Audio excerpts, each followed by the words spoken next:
Hey guys, it's me again to read the next chapter of The Miraculous Journey of Edward Tulane.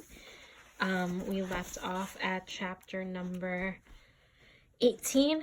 And Bryce is such a good brother to Sarah Ruth, and we can tell that Sarah Ruth is clearly really sick, and it sounds like the father is doing things that he really shouldn't be doing, but I'm wondering if it's to cope with the fact that Sarah is sick, and I'm wondering if, because they mentioned how Mama used to hold her and dance with her, and that's why Bryce was doing that with Edward. I wonder if the mom may have passed away as well, so it sounds like they have it tough. And you could see, remember that illustration from a few chapters back. I mean, that's what they're living in, so let's see what happens in chapter 19, and I think I said in the last reading, I'm kind of nervous about this one. So the days passed. The sun rose and set again and again. Sometimes the father came home and sometimes he did not. His sweater had Edward's ears became soggy and he did not care.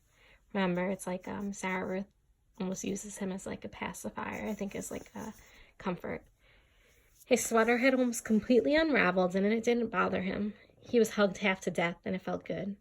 In the evenings, at the hands of Bryce, at the ends of the twine, Edward danced and danced. 1 month passed, and then 2, and then 3.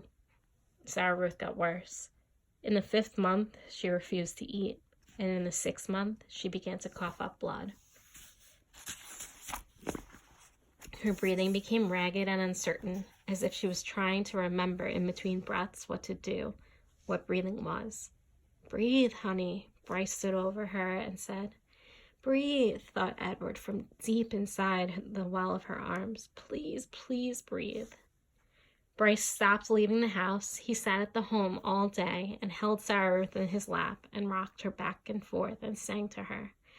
On a bright morning in September, Sarah Ruth stopped breathing. "Oh, no," said Bryce. "Oh, honey, take a little breath, please."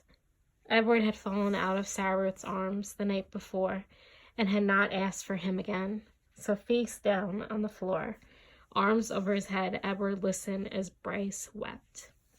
He listened as the father came home and shouted at Bryce. He listened as the father wept. This is Come On Jangles, so I'm wondering what's going to happen next. "You can't cry," Bryce shouted.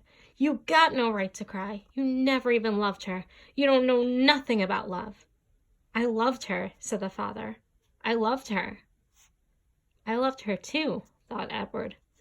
"I loved her, and now she's gone." How could this be, he wondered. How could he bear to live in a world without Sarah Ruth? The yelling between the father and son continued, and then there was a terrible moment where the father insisted that Sarah Ruth belonged to him, that she was his girl, his baby, and that he was taking her to be buried. "She ain't yours," Bryce screamed. "You can't take her. She ain't yours." But the father was bigger and stronger, and he prevailed. He wrapped Sarah Ruth in a blanket and carried her away. The small house became very quiet. Edward could hear Bryce moving around, muttering to himself, and then finally the boy picked Edward up. "Come on, Jangles," Bryce said. "We're leaving. We're going to Memphis." Ugh. Told you guys this gets emotional. So let's see what chapter 20 will have in store at the next time I read. I'll talk to you guys later.